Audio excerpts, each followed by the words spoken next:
আসসালামু আলাইকুম। বিসমিল্লাহির রহমানির রহিম। হে সবচেয়ে বড় নূরময় চিরসুন্দরতম সকলেরই সর্বশ্রেষ্ঠতম প্রভু, সর্বশ্রেষ্ঠতম দয়ালু মহান পবিত্র আল্লাহ, তোমাকে স্মরণ করিয়া শুরু করিতেছেন। হে সবচেয়ে বড় নূরময় চিরসুন্দরতম সর্বশ্রেষ্ঠতম সাহায্যকারী মহান প্রভু আল্লাহ, আমার আত্মার ভিতরে শয়তান যাতে আমার কোনো ক্ষতি করতে না পারে। মানুষরূপী নরনারী শয়তানরা যাতে আমার কোনো ক্ষতি করতে না পারে। জিন পরি শয়তানরা যাতে আমার কোনো ক্ষতি করতে না পারে, সেই জন্য তোমারই মনোনীত পবিত্র মহাপুরুষগণের মাধ্যমে আমাকে সাহায্য করো দয়া করিয়া। আল্লাহ, তুমি কোরআনের ভিতরে সূরা আম্বিয়ার 105তম আয়াতে বলিয়াছো বা লিখায় আছে, তোমারই মনোনীত পবিত্র মহাপুরুষগণ পৃথিবীর দায়িত্বে আছে।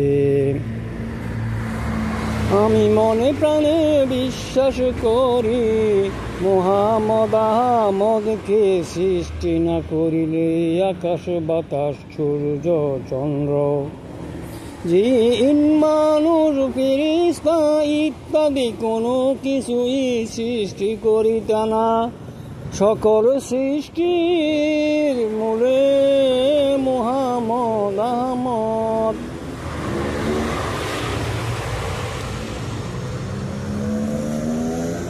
যে যে নারীরা বিবাহ সারা বলে আমি মুসলমান, তারা ফাসেক।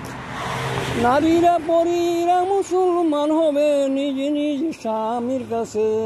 নারীরা পরীরা মুসলমান হবে নিজ নিজ স্বামীর কাছে। নারীরা পরীরা মুসলমান হবে নিজ নিজ স্বামীর কাছে। কোন নারী স্বামীকে ছাড়া হজে যাইতে পারবে না। যদি কেহ বলে ভাই সন্তানের সাথে যাইতে পারবে, এইটা হলো ফাসিকি কাজ। কোন নারী তার স্বামী ছাড়া বা স্বামী ছাড়া হজে যাইতে পারিবে না। কোন পুরুষ স্ত্রীকে রেখে হজে যাইতে পারিবে না। কোন পুরুষ স্ত্রীকে রেখে হজে যাইতে পারিবে না।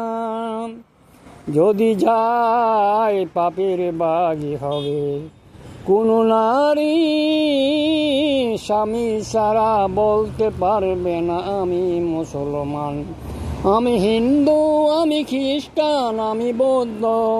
কোন নারী স্বামী ছাড়া বলতে পারিবে না আমি হিন্দু, আমি খ্রিস্টান, আমি বৌদ্ধ, আমি মুসলমান। হাফেজ সুন্দরতম আল্লাহ, হাফেজ সুন্দরতম আল্লাহ, হাফেজ সুন্দরতম আল্লাহ।